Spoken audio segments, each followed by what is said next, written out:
Perkenalkan, nama saya Anton Siotang dengan PRM 241111007. Di sini saya akan mempresentasikan tugas UAS saya mengenai green technology. Nah, langsung aja yang pertama tuh ada peran sistem informasi dalam green technology. Yang pertama, pengumpulan dan pengelolaan data sistem informasi memungkinkan pengumpulan, pengelolaan, dan analisis data yang berkaitan dengan konsumsi energi, emisi karbon, dan efisiensi sumber daya. Misalnya, memantau konsumsi energi dalam sebuah bangunan untuk mengidentifikasi area yang boros energi dan menganalisis data emisi kendaraan untuk merancang solusi transportasi yang lebih ramah lingkungan. Yang kedua, ada pemantauan dan pengendalian.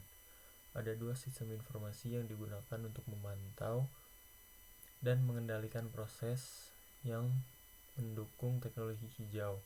Yang pertama ada sistem IoT atau Internet of Things, menghubungkan perangkat seperti panel surya, turbin angin, atau alat rumah tangga pintar untuk memaksimalkan efisiensi energi. Dan yang kedua adalah Smart Grid, mengelola distribusi listrik secara cerdas, mengintegrasikan energi terbarukan, dan mengurangi pemborosan energi.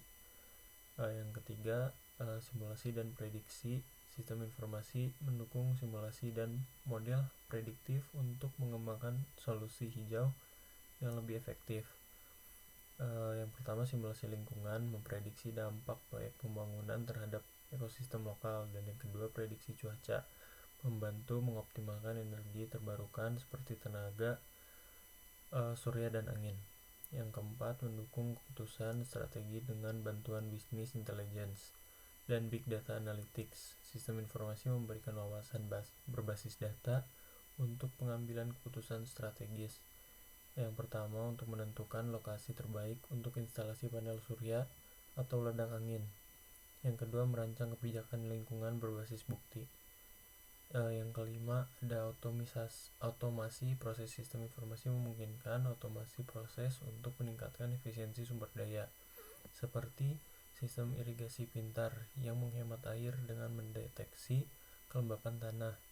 Dan yang kedua, otomasi dalam proses daur ulang dan pengelolaan limbah untuk mengurangi polusi.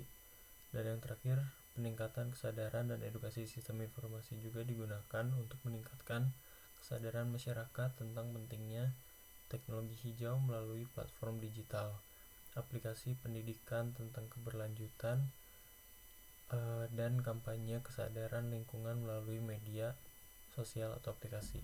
Nah, slide selanjutnya ini ada beberapa masalah pada green technology.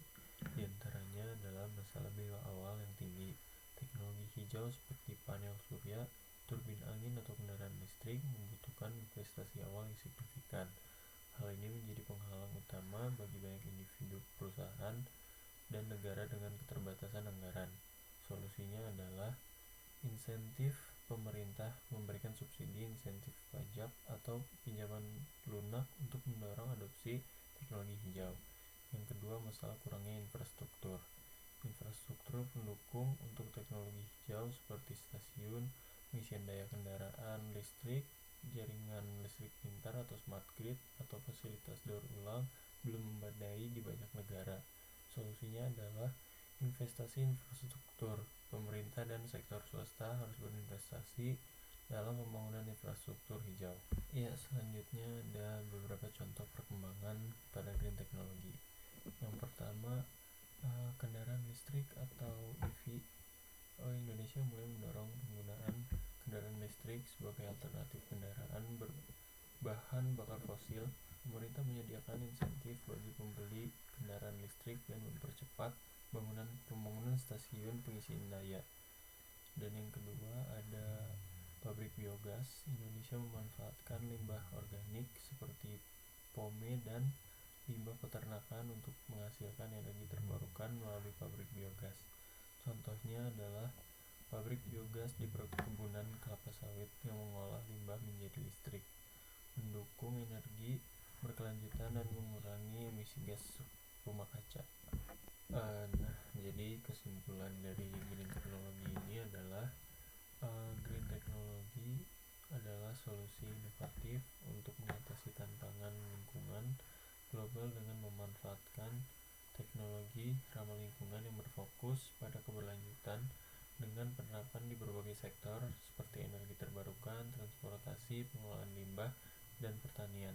Teknologi ini membantu mengurangi emisi karbon, meningkatkan efisiensi sumber daya, dan menciptakan ekonomi rendah karbon meski menghadapi tantangan seperti biaya tinggi dan keterbatasan infrastruktur.